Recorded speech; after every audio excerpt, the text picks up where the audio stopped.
El Grupo Corporativo del Norte presenta Protagonistas, una ventana abierta a la comunidad. Muy amables, cuando son las 11 horas en la mañana, 6 minutos, estamos ya con la presencia del obispo de la ciudad de Ibarra, Monseñor Walter Maggi. Yo quiero destacar esa puntualidad que tuvo Monseñor para estar presente y corresponder a esta invitación que planteamos como Radio Los Lagos y a través de las frecuencias 102.7 en Imbabura y 99.3 en la provincia de Carchi. Así que, señoras y señores, muchísimas gracias también a ustedes por la atención que prestarán a esta entrevista, que me parece muy oportuna para hacer una evaluación, hacer una especie de recorrido también de lo que fue la presencia del Papa Francisco en nuestro país, el Ecuador, e igualmente ese traslado que ha significado también que las redes sociales, los medios de comunicación estén listos para a nivel mundial conocer en detalle la presencia del Papa Francisco en Bolivia y Paraguay. En estos instantes mismo ya las noticias recorren el mundo indicando de que el Papa Francisco estuvo en una de las cárceles de Bolivia, en donde hay familias que viven al interior de esas cárceles, de esos centros de aparente rehabilitación que se dan. Así que, Monseñor, muchísimas gracias por estar acá y bueno, vamos a hacer una evaluación con usted de lo que ha significado tanto en la parte de evangelización cuanto en ese fervor que en relación a los 30 años o hace 30 años que vino Juan Pablo II, pues las cosas han sido diferentes por muchos motivos.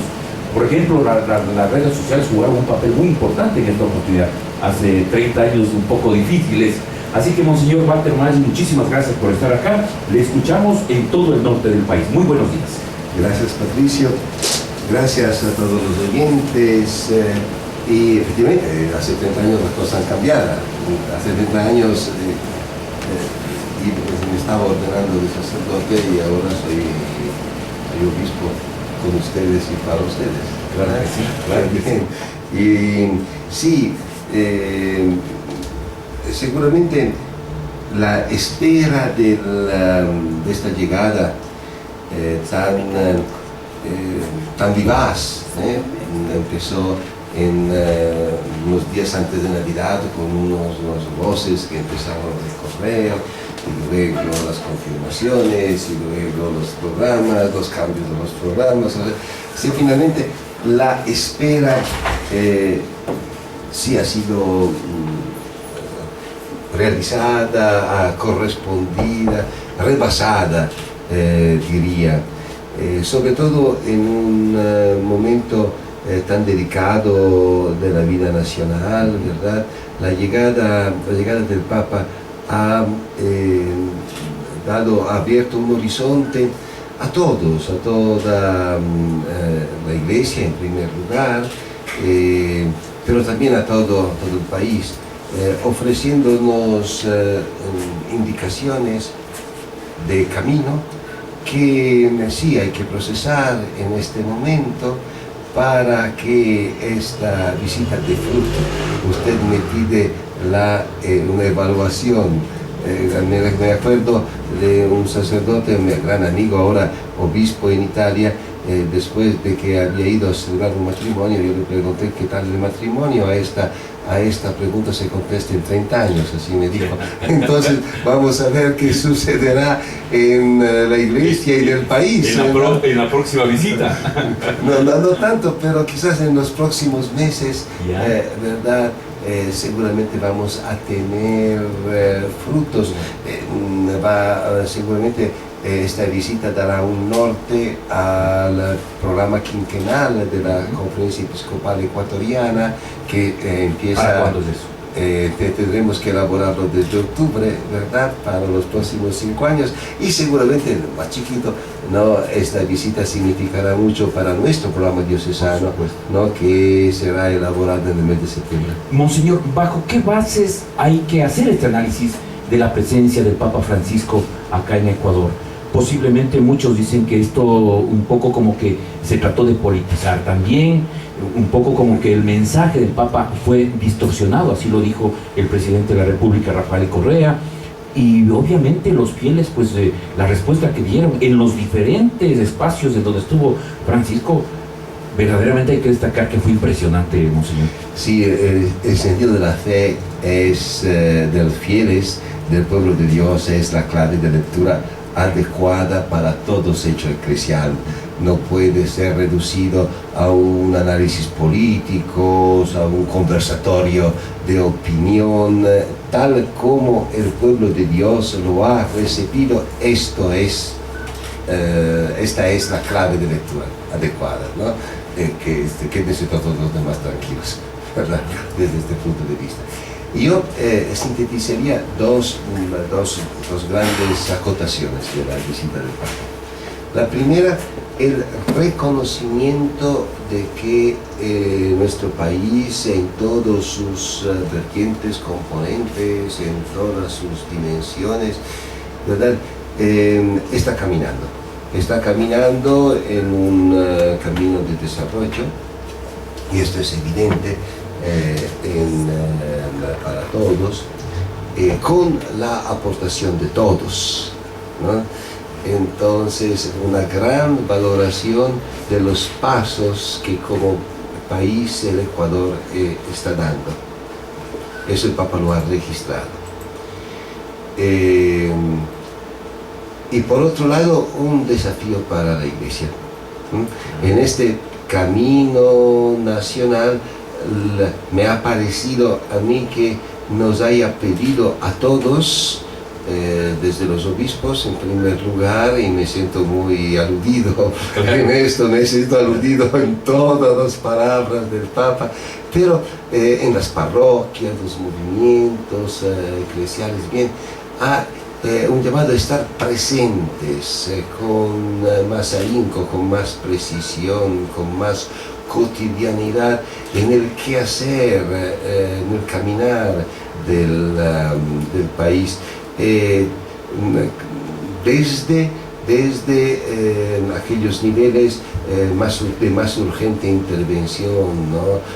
Ha hecho el Papa un gran énfasis en la necesidad de la inclusión, ¿verdad? Y entre, evidentemente, los pobres, siempre presente en su preocupación, ha repetido varias veces, también en el coloquio que ha tenido con los obispos antes de la misa del bicentenario, la preocupación para los jóvenes y su trabajo. Por supuesto. Y su trabajo. Y ese encuentro en la Universidad Católica fue un ejemplo de ello, pues, Monseñor. Ahora, usted me dice, yo me siento aludido cuando en la reunión que mantuvo el Papa Francisco con los sacerdotes y con los líderes de la Iglesia Católica Ecuatoriana, se tradujo en unas palabras que son para mí muy importantes. Y usted cuando me dice yo me siento aludido, tal vez por este asunto que él les pidió a los sacerdotes, poniendo inclusive las manos, y dijo, no cobren por la fe. Esa circunstancia, ¿qué peso tiene cuando sale de la boca del Papa Francisco? ¿Cómo entenderlo? Se entiende de una manera muy sencilla. Allí el Papa hablaba de los dos pilares de la vida consagrada, la gratuidad y la memoria. La gratuidad es la conciencia del don que hemos recibido. Nadie tiene como propia la vocación, es un don total. Y el Papa nos pedía esto: la gratuidad no va con la promoción. La gratuidad indica una actitud de total libertad frente a lo que se nos pide. Se nos pide a los sacerdotes como a los obispos, ¿verdad? La obediencia, ¿verdad? Y conscientes de esto, no retengan nada por sí. Hay la necesidad de la entrega total. También en el cansancio, no hay cansancio, ¿no? Porque nada de eso, llamados a servir a servir no, las necesidades de la comunidad y de las personas. En este sentido, la gratuidad es no hagan pesar el servicio, porque este llamado servicio es un don total, ¿no? En este sentido. La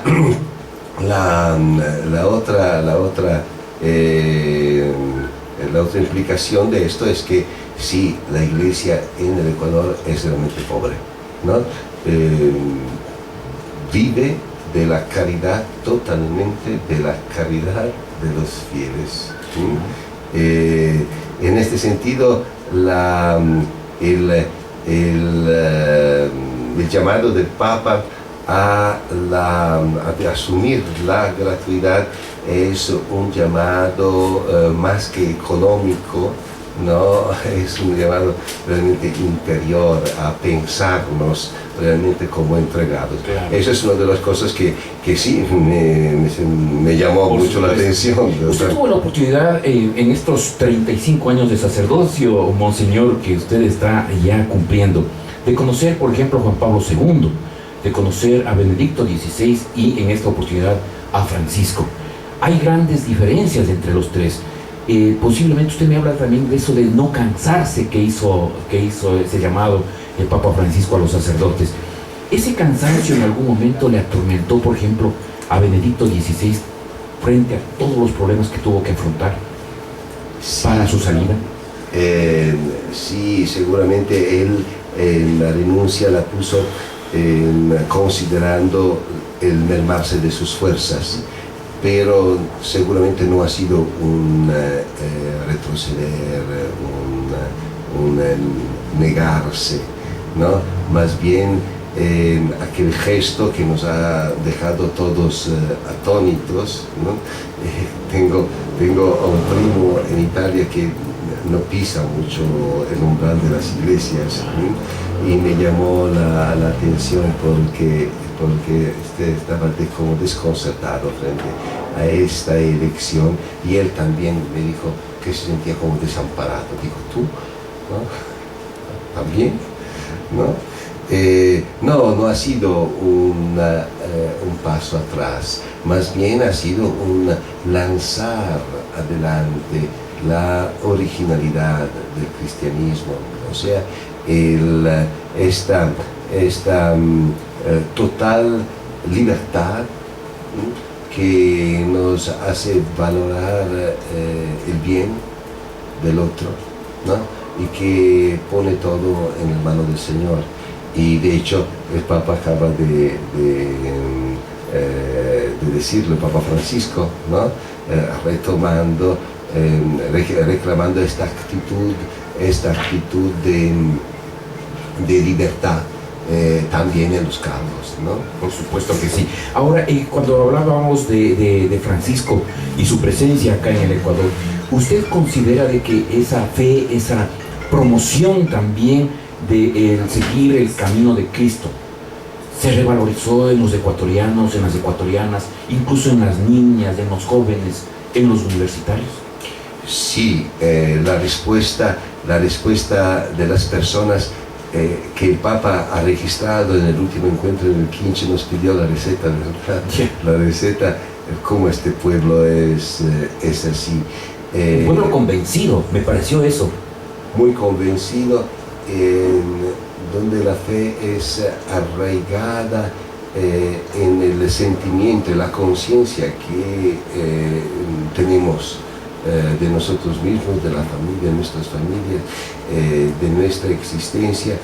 Estas raíces sí dan fruto, seguramente, pero tienen que aceptar lo que ha sucedido en estos días.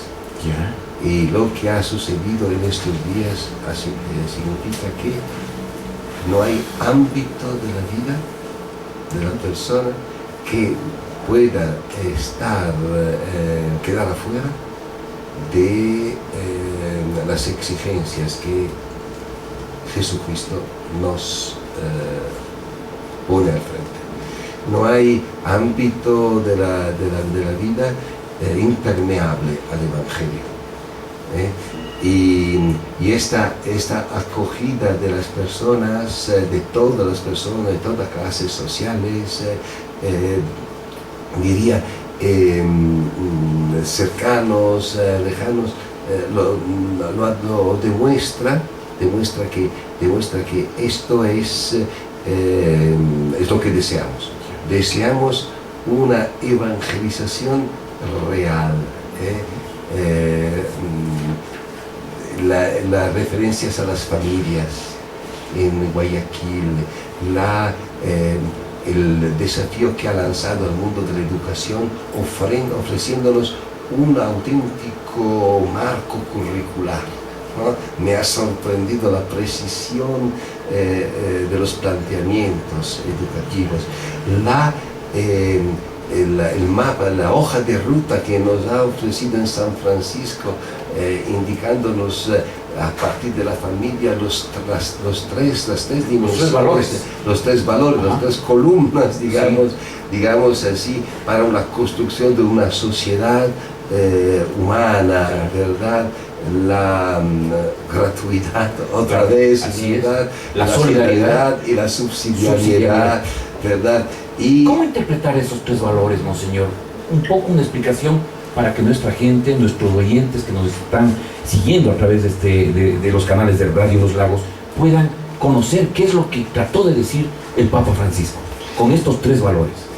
Sí, lo que quiso decir tendremos que volver a leerlo palabra por palabra, y yo espero que puedan realmente abrirse foros son casos de estudio, cada palabra, cada mensaje. En esto, ¿verdad? Y me encantará si podemos hacerlo con los medios de comunicación en Ibarra, será formidable. Claro que así sí. me autoinvito otra vez. Por supuesto, ¿no? Y bien, sí, en San Francisco ha dado una auténtica hoja de ruta. Nos ha dado un punto de partida. Queremos una sociedad adecuada, incluyente, solidaria, una sociedad pujante en el desarrollo. El punto de partida es la familia. Estamos acostumbrados a repetir que la familia es la célula fundamental de la sociedad, Sí, ¿verdad? ¿no? Es como un cliché ya. Es un cliché, ¿no? Bueno, el Papa nos ha sacado del cliché y ha dicho, bueno, miren la familia. Pensemos solo cuando nos dijo que la familia es el hospital más cercano, Claro. ¿no? Es el asilo más cercano, es el jardín de infantes más cercano. Quitemos la familia y la ciudad sencillamente no existiría ni siquiera en los servicios sociales, ¿no?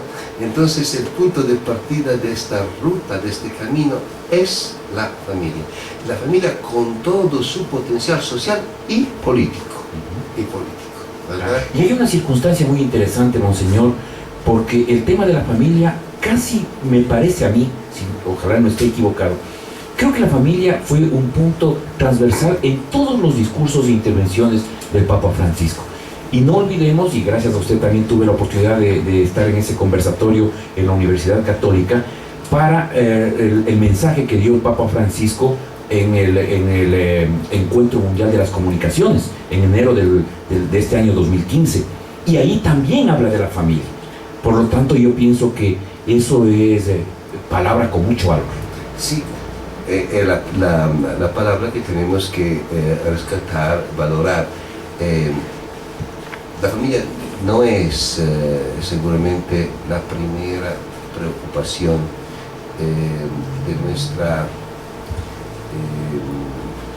de nuestras políticas sociales. El poder político se relaciona con nosotros como ciudadanos, o sea, individualmente tomados. El tema de la política de asistencia social, ¿no?, que el Ministerio de Inclusión Social lleva adelante con mucho esfuerzo, por supuesto, ¿no? A través de otorgar los bonos, ¿verdad? Realmente no valora a la familia en cuanto tal. Yo en la visita pastoral pregunto, ¿no? ¿Usted compra el bono a este viejito, a esta persona? Algunos me dicen que sí, otros me dicen que no, ¿verdad? Pero es él, ¿no? La familia como tal, en toda su interacción, ¿no? En esta familia hay el anciano, hay el niño, hay el minusválido, hay la madre de familia, ¿verdad? El padre, el joven, la familia como realidad original de la sociedad es valorada. La familia está en condición de escoger libremente la educación que quiere para sus hijos, ¿no? Sin tener que pagar dos veces si quiere una educación distinta de la que el Estado le proporciona, ¿no? O le exige también. O sea, la familia, yo pondría un gran énfasis en esto. Lo sabemos, el famoso plan familia, ¿no? Que el gobierno ha propuesto, ¿no? Está llevando adelante, encuentra dificultades enormes a realizarse en los ámbitos propios, ¿no? De la administración. ¿Y la Iglesia cómo ve esas alternativas que se plantean desde los temas que usted indica? Yo involucraría también más el tema, por ejemplo, de los nuevos grupos que aparecen ahora en la sociedad ecuatoriana, los GLBTI, por ejemplo, quienes están queriendo valorar el tema del aborto, por decir algo. ¿Cómo ve la Iglesia a esa familia también? Porque cuando se le oye al Papa Francisco, como que nos incluye a todos, sin distinciones. Sí, el punto originante de la sociedad es la familia, que está siendo investida también por problemáticas muy fuertes. El Papa a menudo habla de colonización, ¿verdad? Cultural. Y el potenciamiento de la familia es el punto de partida con que afrontar las exigencias de una sociedad siempre más plural, ¿verdad? Y los desafíos que esta sociedad plural ofrece tanto a la Iglesia como a la convivencia civil. Haber colocado a la familia como primer punto del desarrollo de su propuesta de camino a la sociedad ecuatoriana, como sociedad ecuatoriana, ha sido seguramente un elemento muy fuerte de la propuesta que el Papa nos ha hecho. Y de hecho, desde la familia el Papa ha pasado a plantear el tema de la gratuidad, ¿verdad? Hay un desarrollo social que no puede ser encerrado en los esquemas de una justicia prefabricada. Hay una dimensión de la sociedad que huye toda planificación, y es aquel elemento que brota de la familia en cuanto tal, la gratuidad, una capacidad de libertad de relaciones que rebasa el ámbito político. Además, la gratuidad, el acoger a la persona como es, antes de cómo piensa, como es antes de cómo se porta, de cómo es antes de cuán útil puede serme, ¿verdad? La relación de gratuidad que se vive en la familia, hacía el ejemplo de las madres que esperan en la puerta de la cárcel, ¿verdad? Él hablaba de Argentina, pero lo vemos todos los días. Y en todo lado. En la esquina de Radio Lagos, ¿verdad? En nuestra cárcel de Ibarra, todos los días las madres, las esposas están allí, ¿no? Esperando poder entrar para llevar el conforto a sus familiares, ¿no? Privados de libertad. Bien, la gratuidad como motor del desarrollo social, pero también la gratuidad tiene fuertes elementos económicos. Piense solo en una relación comercial, solo comprar, vender. Yo no podría comprar ni vender nada si no tuviese la certeza de aquel a quien yo compro o a quien yo vendo no me está estafando, ¿no? Entonces, el valor de la confianza. ¿Y cuánto vale la confianza? ¿No? La confianza tiene un valor infinito, ¿verdad? Entonces, este valor de la gratuidad como elemento dinámico de la vida social y entonces norma de la vida política también, es el elemento fundamental. Antes de ir al corte, cuando hemos ya transcurrido 30 minutos, miren que en este diálogo muy interesante, muy democrático, muy abierto, con Monseñor Walter Maggi, y sobre todo un diálogo muy respetuoso para la autoridad de la Iglesia Católica acá en la provincia de Imbabura.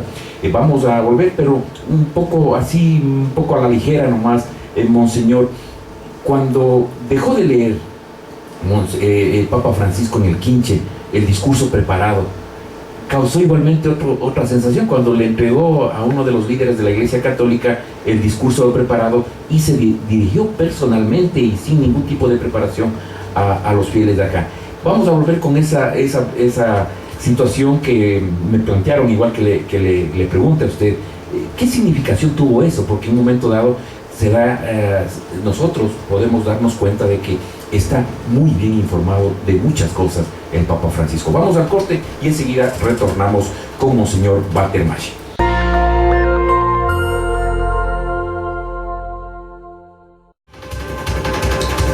Retornamos con este diálogo interesante, haciendo una evaluación, una especie de conocimiento más cercano de un líder como es Monseñor Walter Maggi, líder de la Iglesia Católica en la provincia de Imbabura, que estuvo muy cerca al Papa Francisco, que fue muy bien recibido aquí en nuestro país y que inclusive obligó, no sé si decir obligó al Papa a reconocer una especial característica de los ecuatorianos, lo cual fue muy interesante.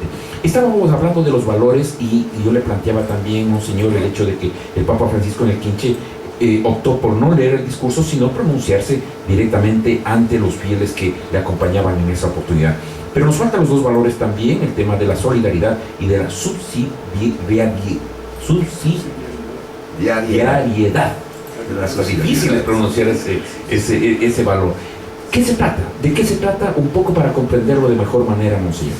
Bueno, desde la familia, lugar surgido, original de toda sociedad y todo su desarrollo, la gratuidad de las relaciones como normas, marco adecuado para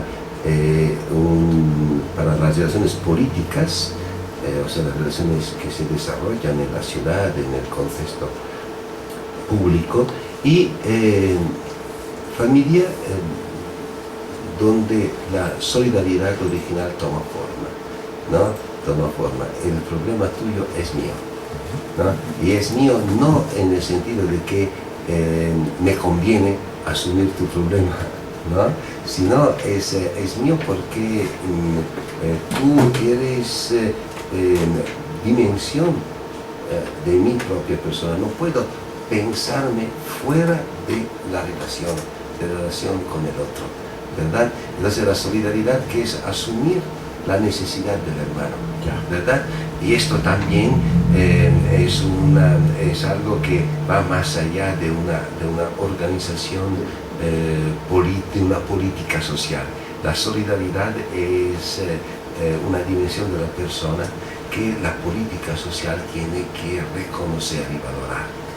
Y finalmente la subsidiariedad es una palabra un poco difícil que había desaparecido prácticamente de la sensibilidad común, estaba allí como pilar importante, pero no más allá, ¿verdad?, de la doctrina social de la Iglesia. Se forjó en 1934 con el Papa Pío XI frente al surgir en Europa de las grandes dictaduras, ¿verdad? Entonces el Papa Pío XI en una intervención volvió a enfatizar el hecho que la sociedad superior no tiene que ocupar el espacio de una sociedad inferior en el desarrollo de la acción que la sociedad inferior puede realizar, ¿no? Y más bien tiene el papel del subsidio, ¿no?, del subsidio, que es en el ejército romano era las fuerzas de reemplazo, ¿verdad?, listas para intervenir en el caso de la necesidad. Bien, esta palabra se quedó allí perdida hasta que en Europa volvió a ser recuperada como forma de relación entre los estados miembros de la Unión Europea, ¿no? Y entonces en los medios de comunicación, en la mentalidad, en el lenguaje de la persona ha vuelto interesante. De hecho, la subsidiariedad, así como el Papa nos la ha propuesto, es el valor que se reconoce a la persona y a sus comunidades originarias. O sea, una sociedad tiene que favorecer el crecimiento de la iniciativa de las comunidades más inmediatas a la persona, digo la familia, las asociaciones, los grupos, la organización social, la organización social, ¿verdad? Como forma de una inmediata de democracia participativa, donde todos nosotros podemos asumir en primera persona el desafío que nos viene de nuestras necesidades. Entonces, estos tres principios de un empuje, de un desarrollo social adecuado, que el Papa nos lo ha lanzado realmente como un desafío, ¿no? Porque nos hace pensar gratuidad, que es un tema absolutamente novedoso, ¿verdad? Repensar la solidaridad sobre el fundamento de la gratuidad y la derivación, digamos, política de la solidaridad y de la gratuidad que nos viene de la subsidiariedad. Sin subsidiariedad, la solidaridad se convierte en asistencialismo. Sin subsidiariedad, la política se convierte en poder, ¿no? ¿El mensaje del Papa tuvo una carga política? Pues sí, seguramente, porque ha devuelto a la política su espacio, y ha hecho en referencia a la definición que de política da el Beato Papa Pablo VI, forma eminente de la caridad, o sea, forma eminente de la responsabilidad que cada uno de nosotros tiene para con el hermano, ¿no? Entonces seguramente ha tenido un fuerte elemento, connotación política en este sentido, no en el sentido del partido o de la administración del poder, sino en el sentido auténtico que la palabra política tiene. Monseñor, usted no estuvo presente en San Francisco, no sé por qué no lo vimos, pero en todo caso, ahí yo pude captar el hecho de que, y alguien dijo inclusive, aquí en San Francisco, al interior de la iglesia, hay una real panesca, porque se vio a líderes de todos los sectores, incluso estuvieron representantes de la CONAIE, que estaba previsto que entregaran una carta al Papa Francisco. No sé qué sucedió, no pudo intervenir el presidente de la CONAIE, pero rompiendo el protocolo, el hijo del líder de la CONAIE, Herrera, la hijita, perdón, de 7 años, llegó hasta el Papa, rompiendo el protocolo, y le pudo entregar esa carta, que tiene, bueno, un contenido, ya nos imaginamos de qué tipo de contenido se estaba hablando. Es una carta larga que yo la tengo también inclusive aquí, son más o menos unas 3 páginas que dirigen los sectores indígenas a ¿cómo se llama? Al Papa Francisco.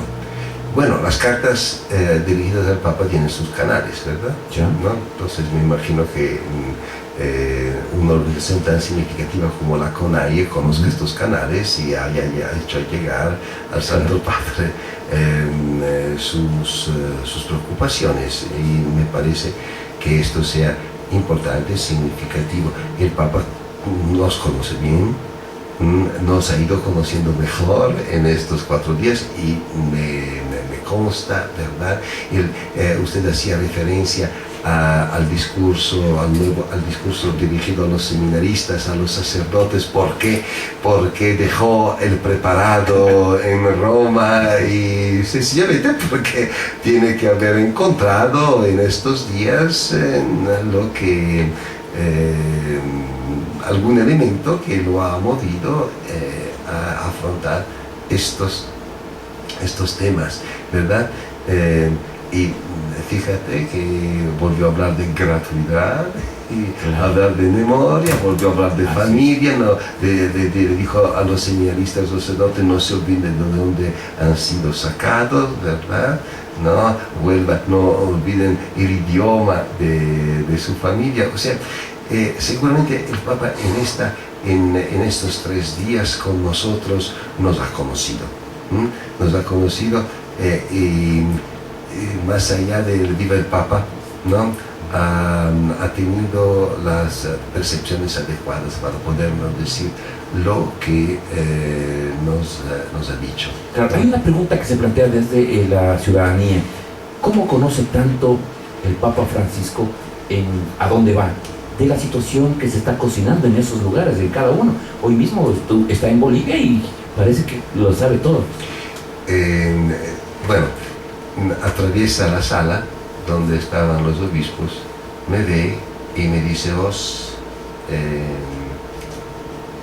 ¿a qué hora dormiste? Bueno, ahí por las 2 de la mañana. ¿Y con cuántos buses has venido? Estaba enterado de que la diócesis de Ibarra había llegado con los buses, que ha sido un auténtico espectáculo, y aprovecho la oportunidad para saludar a todos los amigos que han participado en esta auténtica aventura, en este convoy conmovedor, ¿no? Y de hecho eran más de 140, ¿verdad? ¿No? Y bueno, y conociendo también que somos bastante latinos, el Papa me preguntó si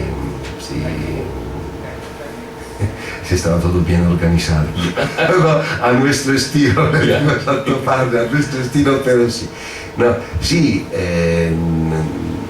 está informado, tiene canales oficiales, y también tiene su sensibilidad. ¿Y los discursos quién le prepara? Bueno, ¿hay un equipo atrás de él? Hemos visto su continua referencia a la carta encíclica, Laudato Si, donde se manifiesta su preocupación más allá del tema ecológico, ¿verdad? Su preocupación global, digamos así. Y luego tiene seguramente colaboradores que procesan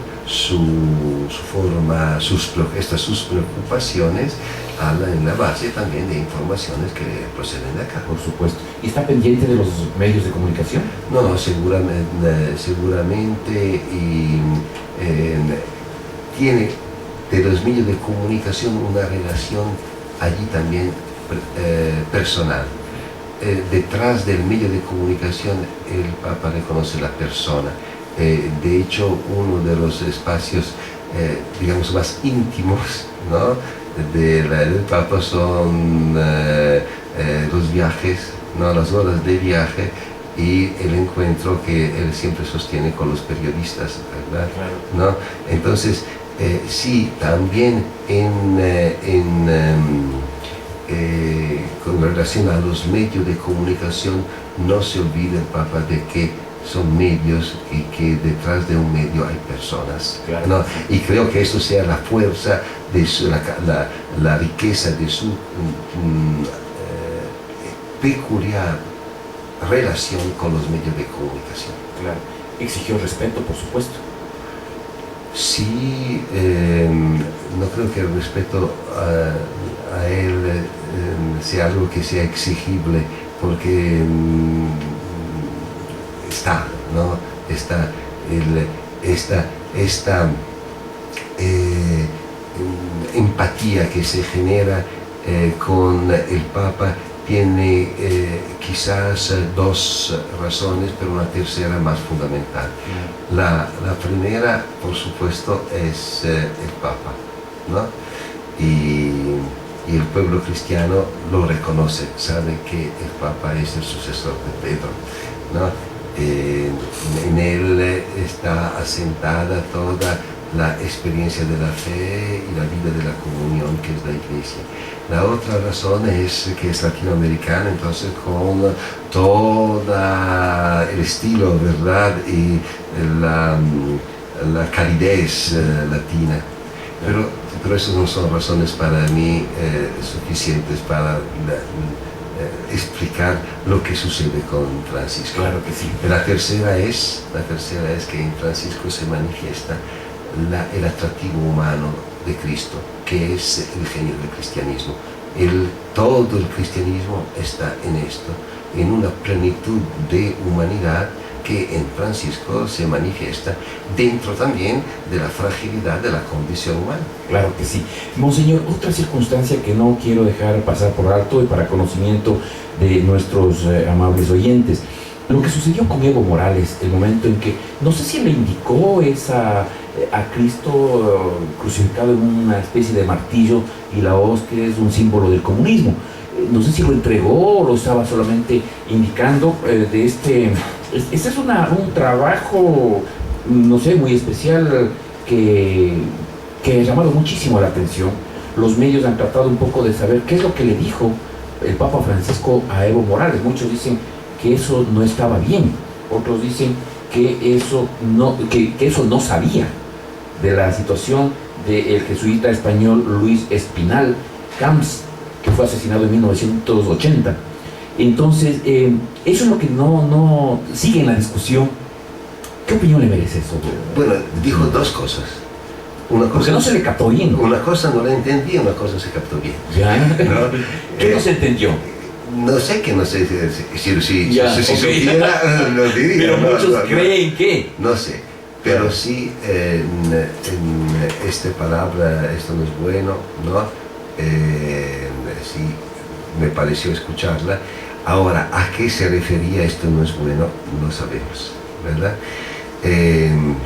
Seguramente el hecho de que haya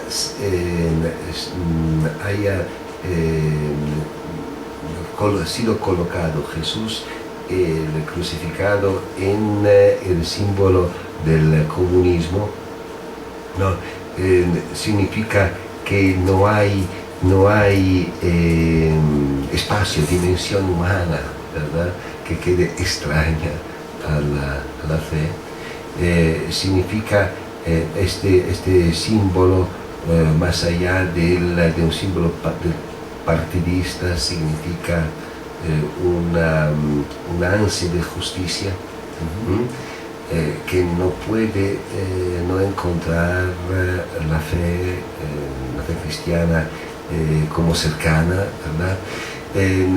Significa una historia de fe que en América Latina ha tomado expresión, ¿no?, de la teología de la liberación, que en su momento puede haber significado muchas cosas, ¿no?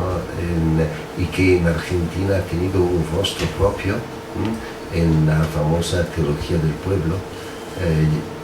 Entonces significa mucha más, tiene mucha más significación de cualquier lectura de tipo político que podamos darle.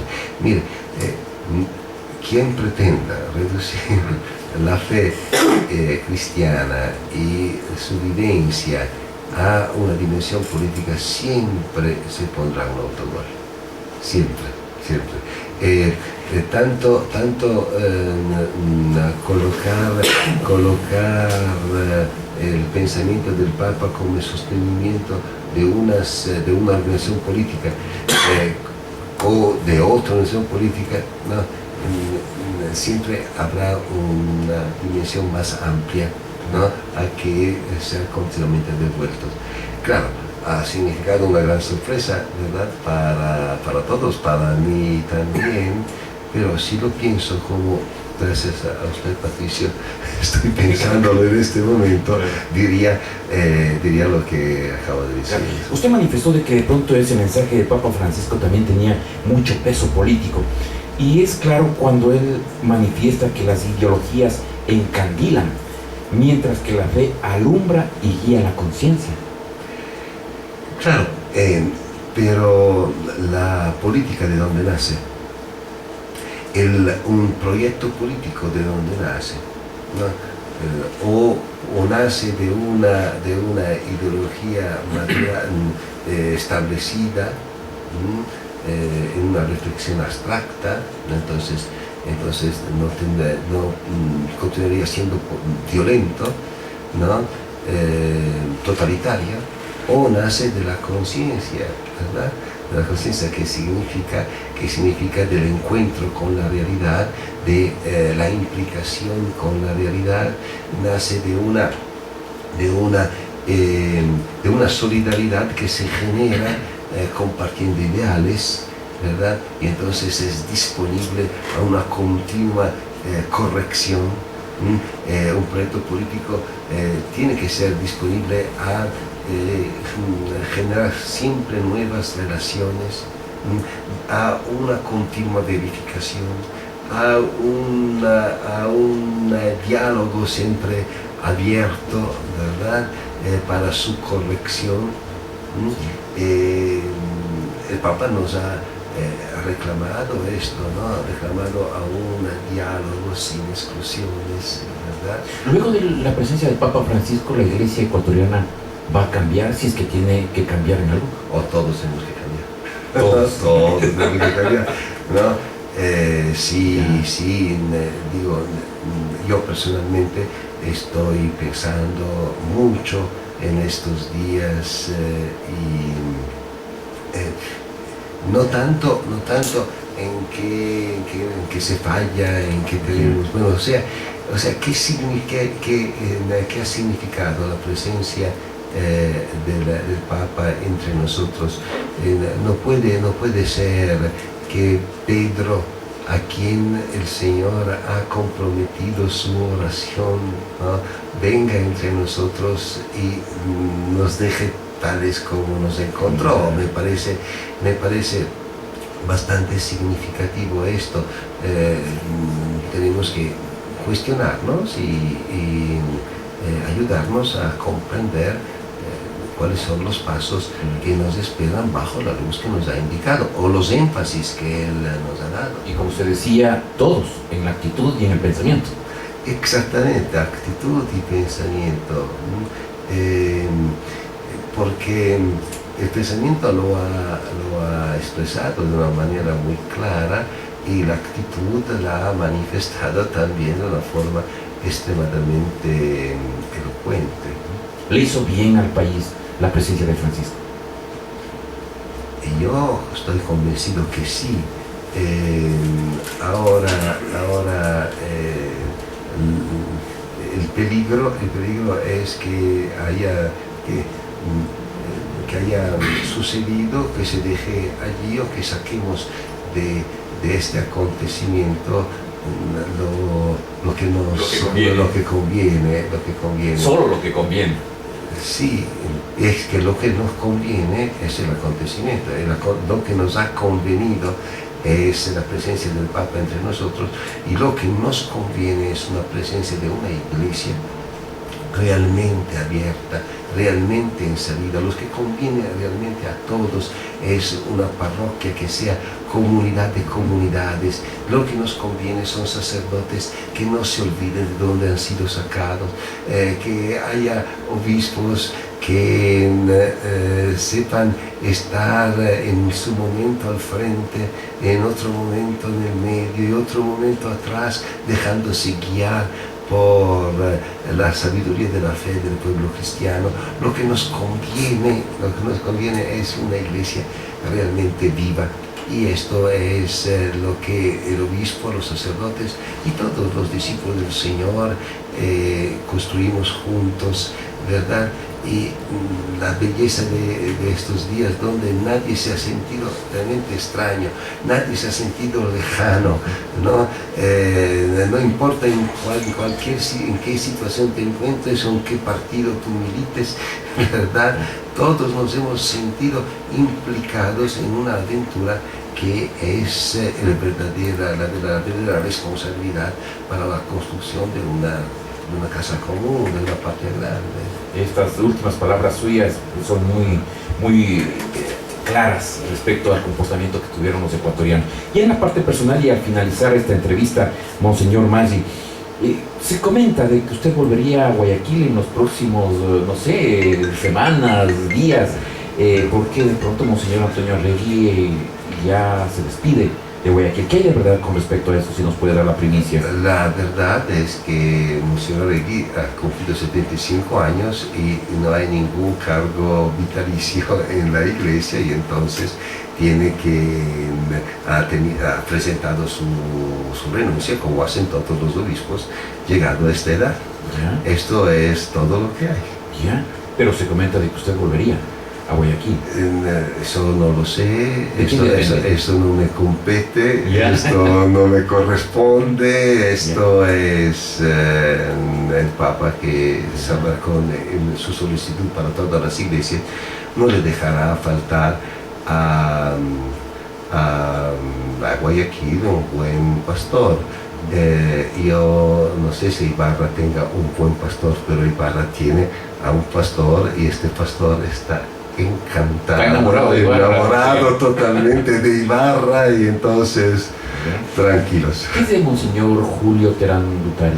Monseñor Julio Terán Dutari ha tenido él también la dicha de poderse encontrar con el Papa. ¿Ya? No lo hemos visto en los eventos públicos, pero lo ha encontrado junto con la Compañía de Jesús en la iglesia de la Compañía. ¿Él está activo todavía? Porque me parece que estaba antes en Santo Domingo de los Áchilas. Exactamente, después del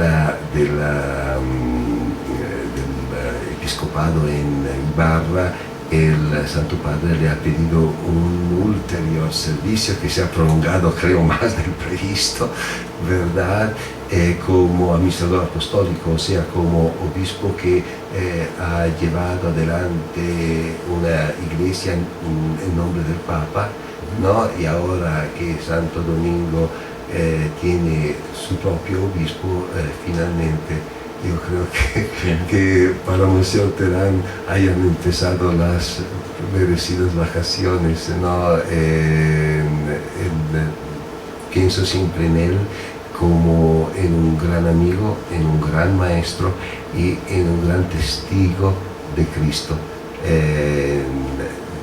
Sinceramente puedo decir que también mi sensibilidad cristiana, de fe, no sería la misma sin el encuentro con Monseñor Terán. Y si, bueno, no sé si me escucha en Quito, pero bueno, después usted redactan, ¿no? Le llega toda mi gratitud. Claro que sí. Monseñor, yo quiero agradecerle personalmente y a través de este medio de comunicación por esa predisposición que ustedes tuvo con esta invitación a Radio Los Lagos. Conocemos que su visita pastoral está realizándola en Apuela, en la zona de INTA. No sé si la culminó, se vino solamente por esta entrevista, no sé qué pasó. Y va a continuar, supongo yo, en este... Sí, se culminó en Selva Alegre. ¿Ya? Y la próxima semana será en Caguasquí. En Caguasquí. Aquí, Es una experiencia interesante y novedosa la que usted ha implementado acá. Tan novedosa, no diría, es... yo todas las veces me pienso, tengo al frente a Monseñor César Antonio Mosquera, que en una situación seguramente no fácil, en el 1937, calculo usted los años, para atrás, ha hecho, no digo algo así, yo estoy haciendo, trato de hacer algo como él lo hizo. Claro. Entonces, el estilo de Monseñor César Antonio Mosquera no puede sino ser el estilo de todo obispo. Claro. ¿Son 30 o 35 años de sacerdocio en su carrera? 30 años. 30 años. Ordenado más o menos cuando llegaba San Juan Pablo II de Ecuador. ¿Habrá sido también esto sí? Claro que sí. Imagínese, hoy estuvo con Francisco en cambio. Bueno, Monseñor, muchísimas gracias. Espero que haya sido interesante esta entrevista para usted y por supuesto para nuestros amables oyentes en el norte del país. Así como Monseñor Walter Maggi, el próximo viernes estaremos con otro invitado especial aquí en Protagonistas a través de la 102.7 en Imbabura y 99.3 en la provincia del Canchi. Hasta pronto, muy buenas tardes. El Grupo Corporativo del Norte presentó Protagonistas, una ventana abierta a la comunidad.